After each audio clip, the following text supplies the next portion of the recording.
Every morning, just as the first light brushed against the rooftops of the sleepy southern town, Amos rose from his narrow cot and wrapped a scarf around his weathered neck. The mornings here were soft, almost too gentle for a world that had known such violence. The war had ended, they said, but Amos knew the end of war did not mean the end of wounds. Some bled quietly from the ground itself. He stepped out of his lopsided wooden shack, a modest structure nestled behind the church, and walked toward the garden like he had every day for the past 19 years. In his right hand, he carried an old tin pail filled with well water, still warm from the earth. In his left, a bundle of rags wrapped around a rusted hand trowel. His back curved more now than it used to. His knees cracked like dry branches with each step. But his feet knew the path to that patch of soil better than his memory ever could. To most folks in town, Amos was invisible in the way old black men were often invisible, harmless, quiet, tucked away behind someone else's property. Some called him that old man who grows flowers. A few, usually children, said he was part of the church, though they never saw him inside. No one really spoke to him. No one asked his name. And Amos liked it that way. Anonymity, he'd learned, was better armor than steel. The garden was small, no more than 20 paces long and 10 wide.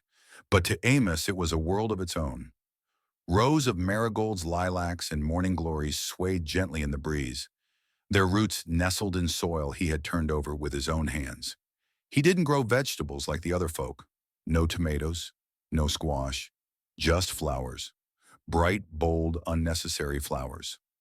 As he knelt down beside the first row, his bones whispering their complaints, he began his quiet ritual. The water fell in slow arcs from the pail, dampening the earth around each bloom. He didn't rush. There was never a reason to. He moved with the patience of someone who understood that time was not his enemy. Fear was. A blue jay landed on the crooked fence post nearby, watching him with mild curiosity. Amos paused, letting the silence settle. He always liked the birds. They didn't ask questions. They didn't care who he used to be. He reached into the fold of his coat and pulled out a small muslin pouch. Inside were seeds, he never said what kind. He whispered to them like he always did, not in words but in breath, and pressed each one gently into the soil. His fingers, dark and scarred, moved with reverence. Not a single seed was buried without care. Behind him the church bell chimed once. It wasn't Sunday, but the new preacher had taken to striking it whenever he walked in. The man was young, eager, and liked the sound of his own voice. Amos had heard him preach once, only once, and found more faith in the weeds that grew between tombstones than in the boy's booming promises. He didn't go inside anymore. Not since the war. The pews were too clean now, too whitewashed, too eager to forget what they'd once witnessed. He straightened slowly, brushing the dirt from his knees, and glanced at the row of stones lining the back of the garden. To anyone else, they were just that, stones, probably decorative, maybe remnants from some forgotten fence. But to Amos, each one had a name, though he never spoke them aloud. He touched one gently with the back of his hand and closed his eyes for a long moment. A gust of wind rolled down from the hills and caught his hat, sending it tumbling toward the path. Amos walked after it, slowly letting it blow a bit farther than he needed to. When he picked it up, he glanced at the ground beneath the lilac bush near the far corner of the garden, just for a second. The soil there was darker, softer, always slightly damp, even in the dry months. He said nothing. Just tucked the hat back on his head, adjusted his scarf, and returned to the pail. From the road nearby, a pair of schoolboys ran past, shouting and laughing, their laughter cracking the silence like thrown stones. Neither of them looked toward the garden. Neither of them noticed the man standing in it. That was fine. Amos didn't need to be seen. He needed to remember, and he needed the earth to remember with him, because some things he knew were safer buried, and some things were still growing. That night the rain came in soft sheets, the kind that didn't drum on rooftops but whispered against windows and leaf canopies. Amos sat by the small window of his shack, a candle flickering beside him, eyes fixed on the garden through the wavering glass. The lilac bush, the marigolds, everything shimmered beneath the light drizzle as if the earth itself were exhaling. He didn't sleep much these days. Too many sounds, too many memories pretending to be dreams. A faint rustle stirred near the side of the shack, just beyond the reach of the candlelight. Amos didn't flinch. Instead, he leaned forward, blew out the flame, and let the darkness return. He stood moved with care across the creaking floor and opened the door with the ease of someone who had done this before. Outside, the rain continued falling in a hush, masking footsteps if there were any to hear. Then he saw him. The boy was barely more than a shadow soaked through curled tight under the wooden steps. His arms wrapped around a cloth bundle, his chin tucked to his chest like he'd learned to make himself smaller than his fear. Amos didn't ask who he was. He didn't need to. The boy's silence spoke louder than names ever could. He stepped aside, holding the door open. The boy hesitated, blinked, then stood slowly, every movement cautious, uncertain. He looked up at Amos, eyes too old for his years, and entered the shack without a word. Amos followed, shutting the door behind them, and reached for a folded blanket in the corner. He handed it over, then pointed to the cot. The boy sat down carefully, almost like he expected the bed to vanish beneath him. He didn't let go of his bundle. Amos poured warm water into a tin cup from the kettle near the stove and handed it to him. Still no words, just that steady, trembling grip and the way the boy kept his back to the door. They didn't speak that night. Amos didn't ask, and the boy didn't offer. Instead, the old man laid down on the floor beside the stove, head resting against a folded coat. The candle remained unlit. Outside, the rain softened further, like it too was listening. By morning, the boy was still there, blanket tangled around his feet, face pressed into the cot, sleeping as if he hadn't in days. Amos let him rest. He stepped outside into the morning mist, pail in hand, and walked toward the garden as always. But his pace was slower now. Not from age, from thought. He watered each row as he had the day before and the day before that. But his hands lingered longer on the leaves. He paused more between steps. And when he reached the far corner beneath the lilac bush, he stood still for several minutes, staring at the dark patch of earth that never quite dried. Later that day, just after sunset, Amos returned to the shack and found the boy sitting upright, wide awake but unmoving, the bundle still clutched in his lap. Hungry, Amos asked, his voice more gravel than breath. The boy nodded.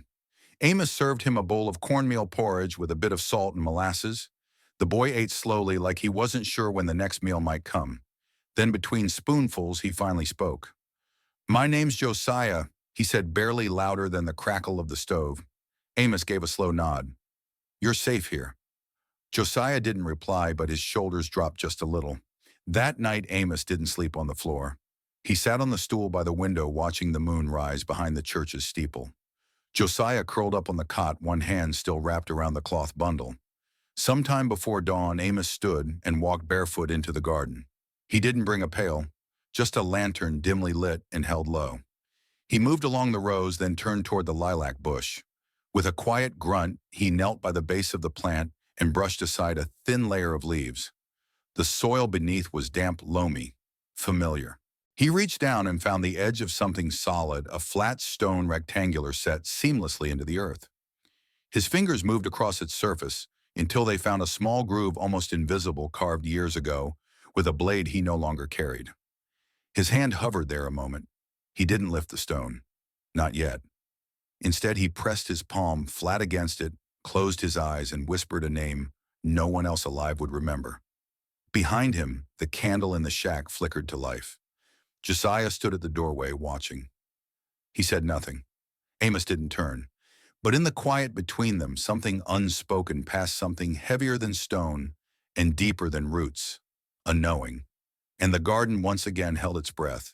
By the time the first pale light crept across the fields, Amos was already inside, seated at the corner of the shack, his hands wrapped around a cup of lukewarm water. He hadn't slept. Neither had Josiah, though the boy pretended to. Every few minutes his body shifted under the blanket, as if the weight of sleep and fear were taking turns sitting on his chest. Amos didn't disturb him. He knew better than most what silence meant to a child who had learned not to trust the world. The sun was slow to rise that morning, dragging its light like an old curtain across the edge of the sky. When Josiah finally sat up, rubbing at his face with the back of his wrist, Amos simply looked at him and said, "Breakfast's on the table." It wasn't much cornbread, a slice of apple that had been dried too long, and water. But Josiah took it with both hands, nodding softly, still clutching that canvas bundle as if it held the last piece of his identity. Amos never asked what was inside. If the boy wanted to tell him, he would.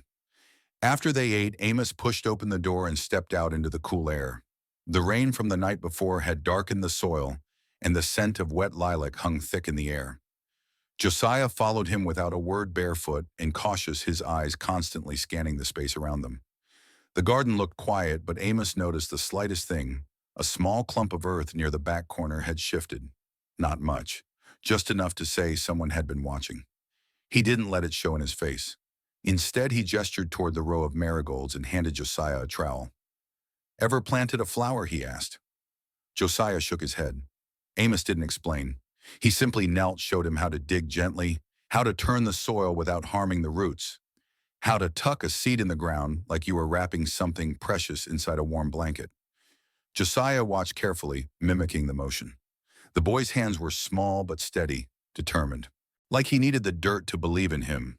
They worked that way for over an hour, not speaking, only the soft rhythm of metal meeting earth and the breeze threading through the trees. At one point, Amos glanced sideways and caught the faintest trace of a smile on the boy's lips. It disappeared quickly, like it wasn't ready to live on the surface just yet. When they finished the row, Amos stood and stretched slowly, brushing the dirt from his knees. Josiah stood too, his face streaked with a smudge of soil and sweat, but his eyes clearer than Amos had seen them yet. Just as they turned to head back toward the shack, a shadow passed along the fence line, brief but unmistakable. Josiah stopped mid-step. Amos placed a hand gently on his shoulder. "Don't look too long at ghosts," he said quietly. "They don't like to be seen." The figure had already vanished into the trees behind the church. Whoever it was had made no attempt to speak, no noise, no threat. But Amos felt it in his bones, the way the air thickened, how the birds had fallen quiet just before. Later that afternoon, while Josiah rested inside, Amos walked the perimeter of the garden slower than usual. He checked each stone along the back, pressing his foot lightly against them to see if any had been moved. They hadn't, but someone had come close, too close. At dusk, a knock sounded at the church's main door. No one knocked on a Tuesday. Amos stood behind the curtain of his shack, watching through the narrow slit. A man stood outside the chapel, tall, with a red vest and a wide-brimmed hat. He wasn't from here. His boots were too polished, his stance too still. He didn't look like he'd come to pray. Amos didn't move. He waited, watched as the man scanned the churchyard, his gaze lingering just for a second on the back garden. Then he turned and walked away without a sound. That night, Amos didn't light the candle. He sat beside the window in darkness, Josiah breathing evenly behind him, finally asleep. But Amos's mind was not quiet. It had begun again. The looking, the questions without words. And though the garden was still untouched, he knew it wouldn't stay that way. Beneath the lilac bush where the soil never quite dried, something waited. Not out of fear, not even for escape. It waited because it had a promise to keep. The next morning broke with a strange stillness, as if the town itself had paused to listen. Amos rose before the sky had shaken off its gray, his limbs stiff from hours spent in the wooden chair by the window. He hadn't slept, not truly. The man in the red vest hadn't returned, but his presence had left something behind. Something heavier than footprints. A tension, an echo. The kind that lingers just beneath your skin. Josiah was still curled on the cot, one hand draped over the side fingers, twitching now and then, like they were chasing something in a dream. Amos didn't wake him. Instead, he stepped into his boots, pulled on his coat, and stepped outside into the crisp morning air. The garden greeted him the way it always did, quiet, unassuming, alive, in ways that had nothing to do with wind or water. But today, Amos didn't pick up the pail. He didn't bend to touch the earth. He just stood there, his eyes sweeping the rows with the caution of a man searching for something only he could recognize. When Josiah finally stepped outside barefoot and blinking at the sunlight, he found Amos standing near the lilac bush, unmoving. The boy didn't speak right away. He had learned that sometimes silence was a safer language. Instead, he walked over and stood beside the old man, their shadows falling side by side onto the soil. Amos didn't look at him, but after a long breath, he said, "Did you see the man yesterday?" Josiah hesitated, then nodded. "He didn't knock like the others," the boy whispered. "He just looked." Amos nodded slowly. "That's how they start." Josiah's fingers fidgeted at the edge of his shirt. "Will he come back?" A long silence followed. Then Amos murmured, "They always come back. The ones who are sent to find what was meant to stay buried." They worked the garden that day slower than usual, both of them pausing more often to glance toward the fence line, to listen for footsteps that never quite arrived. Amos didn't teach much that morning, just simple motions, gestures that spoke of trust more than instruction. Dig here, turn gently, press the seed like a whisper into the dirt, cover it like you're laying down a prayer. Around noon they returned to the shack. Josiah ate quietly, but Amos noticed the boy's eyes kept drifting to the small satchel hanging near the door, the one Amos had never moved, never mentioned. Inside were matches, a folded map, and a brass key worn thin at the edges. "Why do you keep that by the door?" Josiah asked suddenly. Amos looked up, surprised by the boy's voice cutting through the hush. He followed Josiah's gaze, then said, "So I don't forget which way is out." Josiah didn't ask what that meant. He didn't have to. That night, after the sun had sunk behind the hills and the cicadas began their restless song, Amos sat again by the window. The candle burned low beside him, casting flickers of gold across the wooden floor.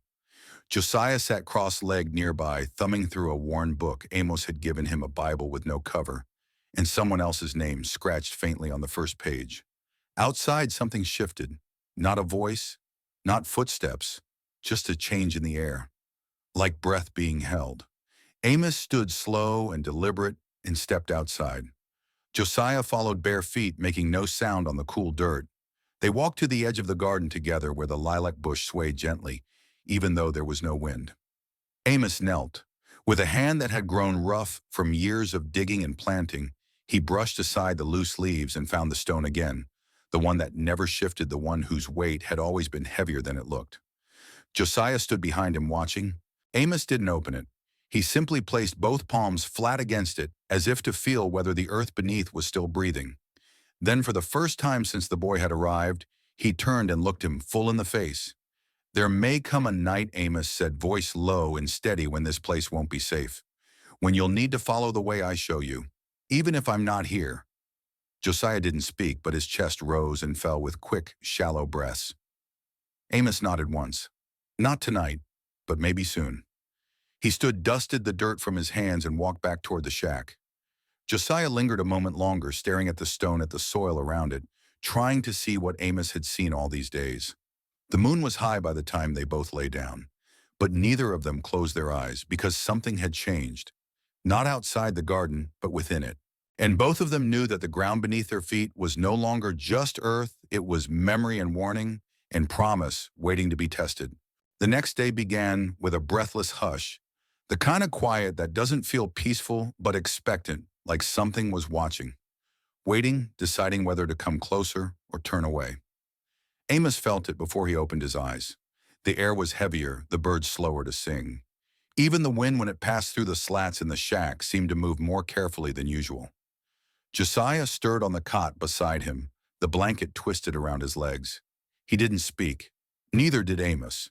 They simply dressed in silence and stepped outside together as they had the past few mornings. But this time Josiah stayed closer, his eyes scanning the tree line, the church walls, the slope of the hill behind them, as if cataloging exits just in case. Amos didn't ask him to explain.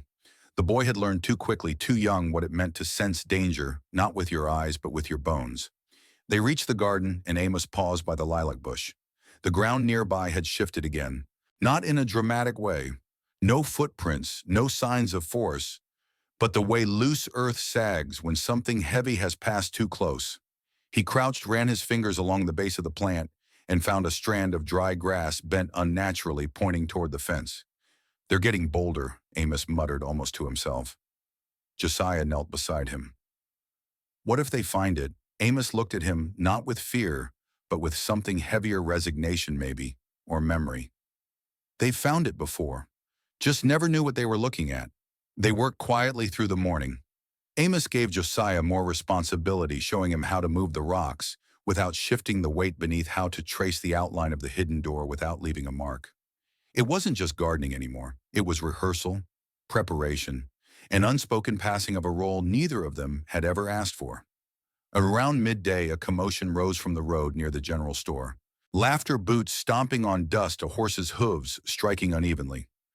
Amos turned his head just slightly, and there he was again, the man in the red vest standing beside a second figure, broader and meaner looking, with a patchy beard and hands that hung like blunt tools from his sides. "They're asking questions now," Josiah said quietly. "How do you know I listened?" he replied, his voice barely more than breath. "They asked about who lives behind the church. The old man, the boy.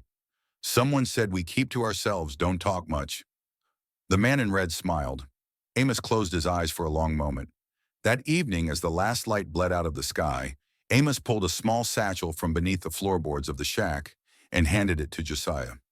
The boy looked at it confused. "You'll carry this from now on," Amos said. "Don't open it unless I tell you, or unless something happens."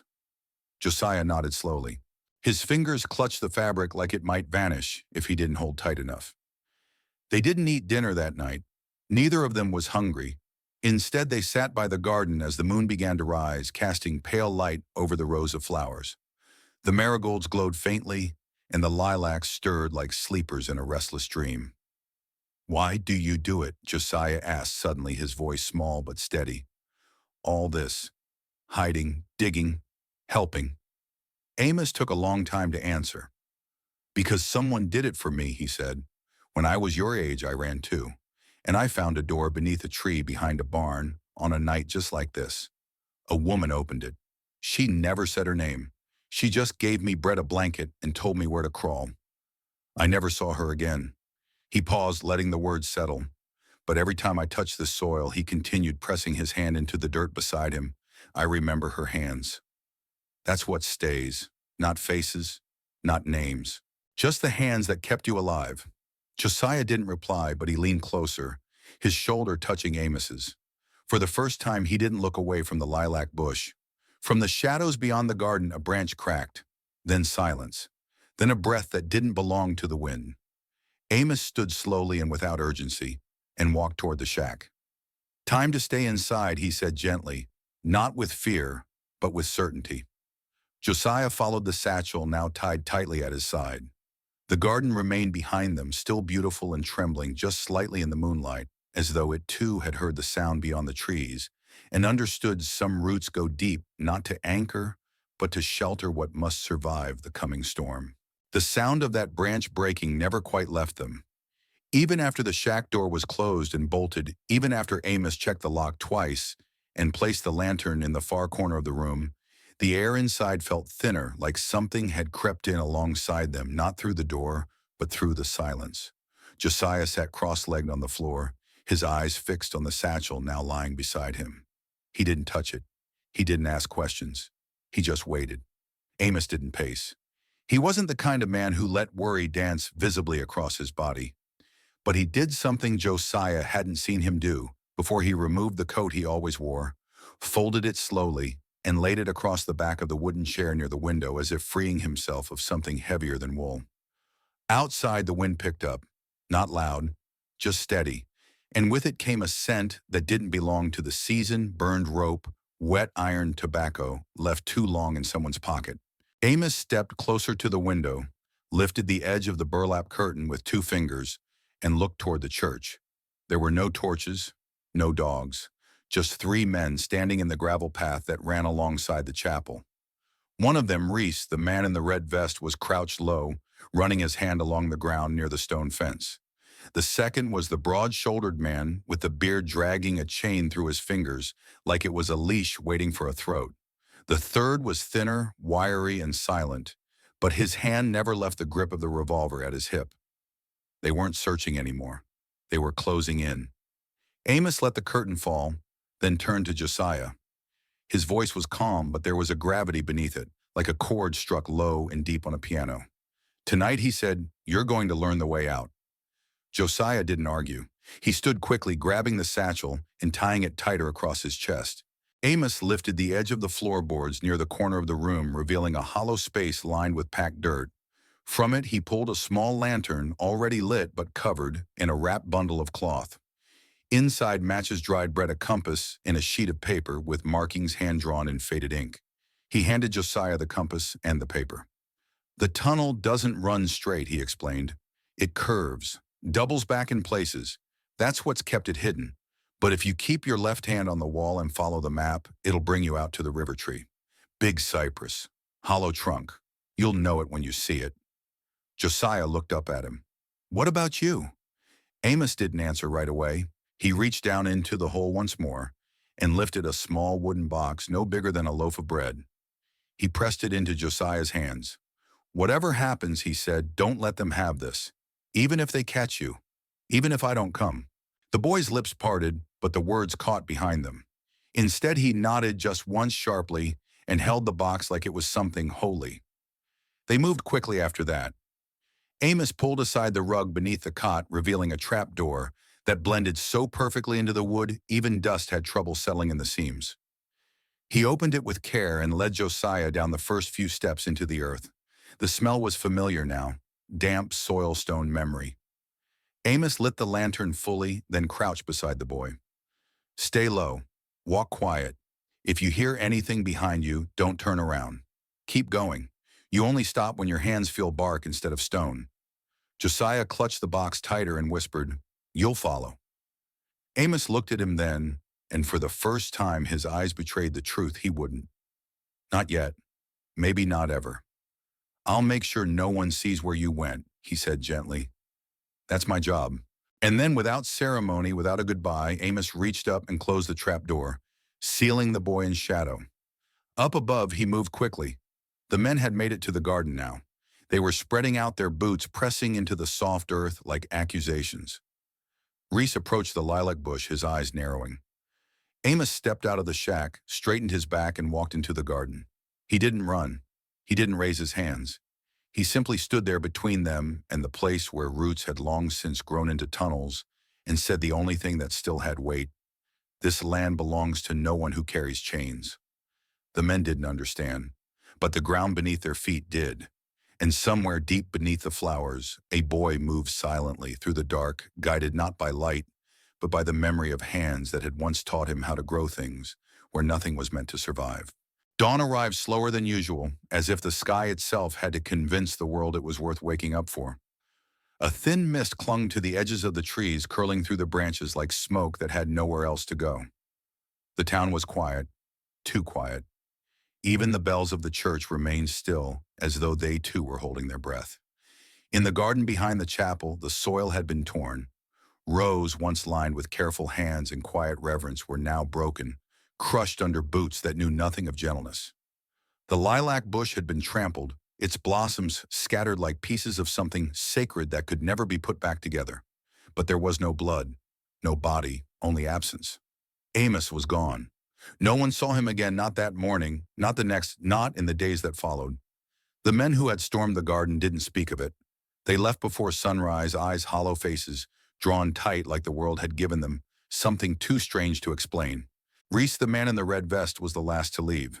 He stood at the garden's edge for a long while, staring at the ground where Amos had stood, his hands motionless, as if waiting for the earth to answer a question he couldn't bring himself to ask. And in a way, maybe it did. Because 2 days later, under the pale gold light of morning, a figure emerged from the edge of the woods beyond the church. Barefoot, cloaked in dust and silence, Josiah stepped into view, his small frame carrying something larger than anyone watching could name. He didn't run. He didn't cry. He just walked slow, steady, with that satchel still tied to his chest and a wooden box cradled in his arms like it was all he had left of the world. He didn't go to the sheriff. He didn't knock on any doors. He went straight to the garden, what was left of it. There in the torn soil, Josiah knelt and pressed his fingers into the dirt. He didn't speak, didn't pray, just rested his palms flat against the ground the way Amos once had, like he was listening for something only he could hear. And maybe he did, because he stayed. Through the summer, through the first frost of fall, through the brittle snap of winter, and into the green return of spring, Josiah never left. He rebuilt the rose. Not the same, he couldn't remember all the flowers Amos had planted, but close enough. Marigolds, wild sage, foxglove. He sang sometimes while he worked, though never loudly. His voice was soft, almost like the wind itself had grown tired of silence and decided to join him. People in town began to notice. They didn't ask questions, not directly, but they watched. And when one of them, a teacher from the nearby schoolhouse, brought a bundle of seeds as an offering, Josiah accepted them with a quiet nod and planted them near the edge of the garden. A few weeks later, someone left a loaf of bread on the shack's front step, then a blanket, then a small jar of jam. No one ever knocked, no one stayed to talk, but the garden slowly began to bloom again. And the church, well, it remained mostly empty. Services still happened, though not as often and never with the same noise. But every now and then, visitors would stop behind the chapel, drawn by the rows of flowers that stretched like verses across the soil. Some would kneel, some would cry. None of them ever asked the boy who lived there what had happened. They didn't need to, because beneath the marigolds, beneath the lilac that Josiah had coaxed back to life, something remained. Not just roots, not just memory, but presence. One evening years later, after the boy had grown taller, and his voice had taken on the same quiet certainty that Amos once carried a traveler, arrived a woman with a child on her hip, and another holding her hand. She didn't say who she was running from. She didn't have to. Josiah led her behind the garden, past the rows, through the trees, to where a new lilac bush grew over the softened earth. He knelt, brushed aside the leaves, and revealed the same stone Amos had once pressed his palm against. Only now, when Josiah touched it, it moved with ease, like the earth had been waiting.